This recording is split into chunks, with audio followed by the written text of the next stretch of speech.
I just wanted to make a short video again on Greybug.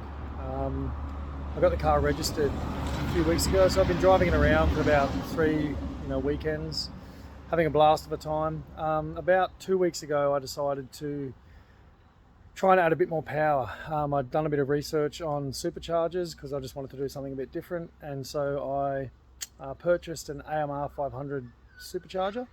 They're a little 500cc supercharger. I really don't know much about them.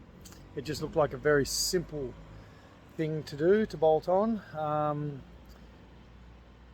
And so I went ahead and installed it, and I've got to say I'm really happy with the results. I mean, I wasn't expecting it to be anything great, but I'd put a 1800 or 1.8 litre Subaru ea81 in Greybug for a variety of reasons. One was that it was cheap.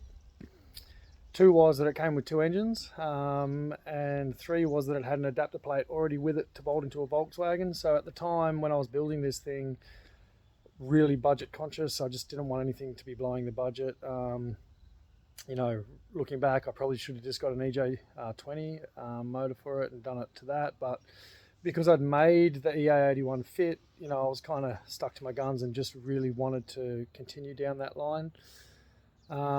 Anyway, look, I'll flip around and I'll give you a bit of a run through on Greybug and the supercharger and how it all works. So in case you've forgotten what she looks like, this is Greybug all done and on the road.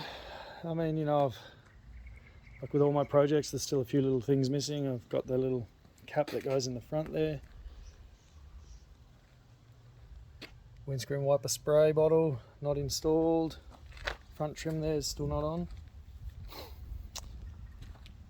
I didn't have the offset hinges, the kick-out hinges on Greybug. I had made them for him originally, but I kind of, you know, wanted to go with that stock look. But after bolting the supercharger on, the way I mounted the carburetor, I'd done it offset to the back. I mean, it doesn't need to be sticking out that much, but it was just a bit too much to not hit the air filter. So I've put these kick-off hinges on it so it can fit on there again. I kind of like them. I think it helps cool the engine a bit more. Look, what's that? There's rubber. So I got rubber coming off the fan belt, so you can see that something's not quite happy in there. All right, so let's have a look at this thing. So this is the ea81. You can see it down there, little Subaru motor with the amr500 supercharger bolted to it. Now, as I've just noticed, I'm chewing a belt already. It's only been on there for a day. I got a feeling I've got slightly, yeah, I'll show you in a minute, that when I put a smaller pulley on it, it's slightly offset to the alternator pulley, so it's causing a little bit of a bend, which is causing a bit of rubber to pull off it. I'll probably for now just get a spare belt.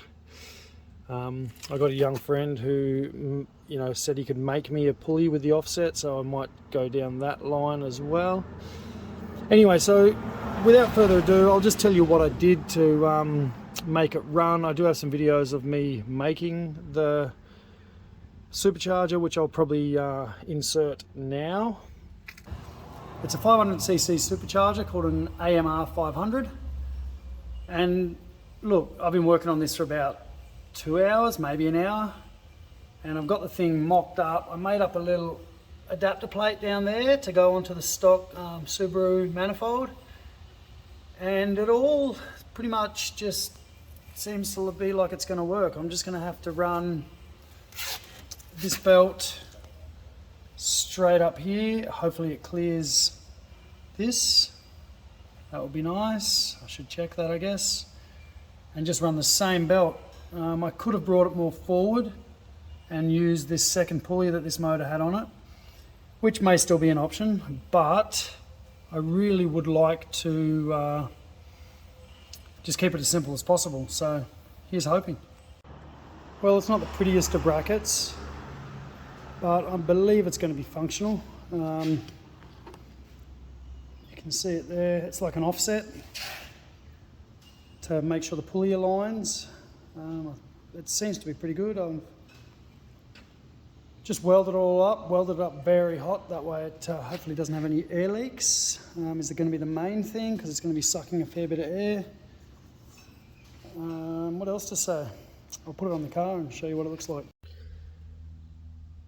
So the amr500 supercharger came with a larger pulley on it, and to make it get a bit more boost, what I've done is I've actually pulled a pulley off an alternator. The alternator is off the ea81 Hitachi alternator, and it actually fit on there. I had to do a small notch because it has like a little keyway in the actual alternator pulley, but it really helped. I mean, I can't go any bigger with the bottom pulley.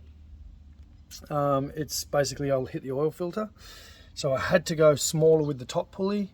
That pulley there is an idler pulley off a Ford Falcon motor. In Australia we call them a barra. I happen to have one in the shed, so I was looking for a pulley to use there. It seems to work.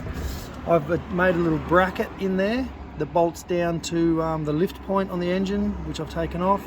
It's just a bit of angle iron. It seems to work really well. The hardest part is finding bushes and stuff that make it work. I don't really know how to machine stuff. I just kind of cut, weld and grind. So with that, the carburetor is a 32-36 Weber. I bought it for the car. I've had to play with the jets. I've really had a limited jet selection to play with. So what I've done is it's got a... You can see it's running really well.